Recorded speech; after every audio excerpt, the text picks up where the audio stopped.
Give a good broadside! Ready!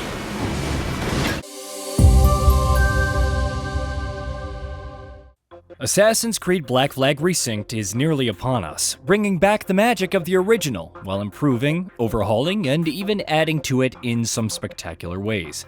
It's a pretty big game with plenty of systems to learn and leverage, whether you're on land, sea, or airborne, blade first en route to some poor fool's neck. Fortunately, we have 15 tips and tricks to help you master the ways of the pirating world, starting with advanced parkour. As smooth as parkour can feel in Resynced, especially with all the modern upgrades, longtime fans will want more control and precision. So head into the settings and turn on advanced parkour. Suddenly, the whole world opens up in terms of parkour opportunities, whether it's side ejects and back ejects from differing heights, the ability to parkour up and down, and even a manual jump. Mastering all this and the environment is key to traversal, but it feels so satisfying. Look and observe. Eagle vision returns and still serves the same function as in the original, namely highlighting enemies, making it easier to track and assassinate them when the situation calls for it. However, Kenway has picked up some new tricks, including the new Observe function from Assassin's Creed Shadows. Besides tagging enemies, it also highlights different clues and objectives, making it that much easier to get the job done, while also assassinating every jobber in your path. Disable alarm bells. With the number of different stealth, mobility, and combat tools available, give it up for the ability to crouch anywhere. It's always important to remember the basics. Areas like plantations have alarm bells to alert each other when things go wrong, so it's always ideal to disable them beforehand, thus stopping some random enemy from escalating an already dicey situation. Fights in tight spaces. Parries, takedowns, stagger bars, all that is well and good, but sometimes you just want to toss some fools.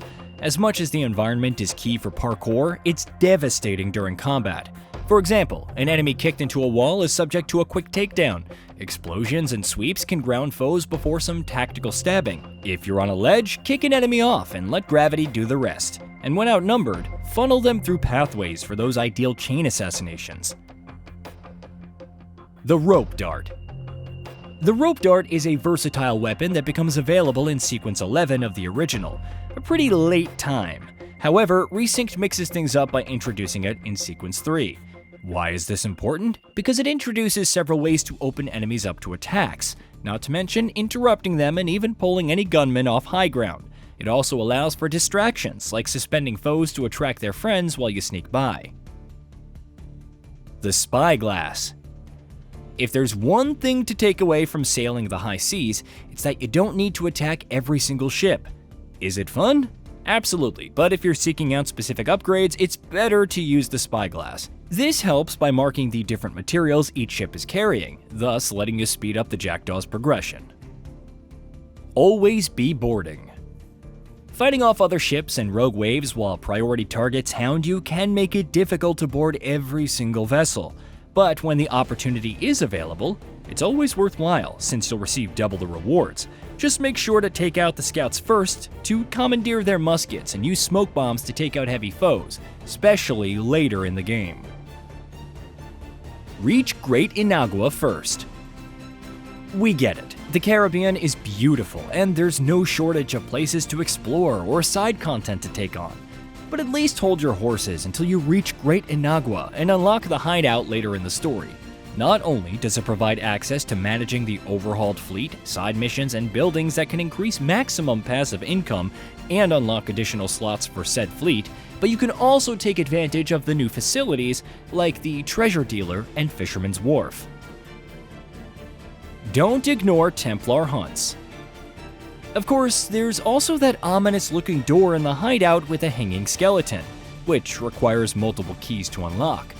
These require completing Templar hunts, and while they're a returning activity, there have been a few changes, including better incorporation with the plot. Regardless, it's worth pursuing each key because they unlock the Templar armor, granting increased resistance to enemy attacks and more survivability in the process. New Animus riffs. For many, Black Flag is as much about the characters, like Blackbeard, James Kidd, and even Kenway himself, as the world, so being able to learn more about them is always a nice touch, and you could do just that courtesy of the new Animus riffs. There are 4 which are completely optional, but they might provide some much-needed narrative closure. Improving the Jackdaw. As much as plundering other ships will grant resources for upgrading the Jackdaw, you'll need to partake in several different activities to improve it further. For example, the heated shot becomes available after completing the mission Proper Defenses. But if you want heavy shot and mortar bombs, they unlock from the Quartermaster.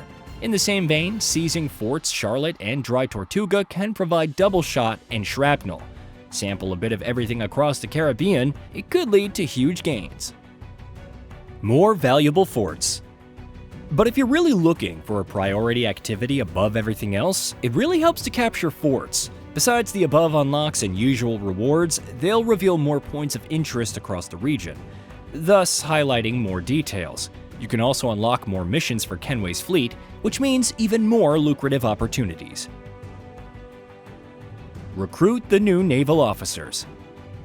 New to Assassin's Creed Black Flag Resynced are the 3 officers, Lucy Baldwin, the Padre, and Tobias Deadman Smith, who can join your crew and add new abilities. Lucy's perfect brace further reduces damage taken with the right timing. The Padre's ram dash allows for higher speed ramming, and Deadman lets your broadside weapons unleash another volley in aim mode. Best of all, they can be recruited without needing to completely wrap up their respective quests, though it doesn't hurt since you'll learn more about them. Dive anywhere often.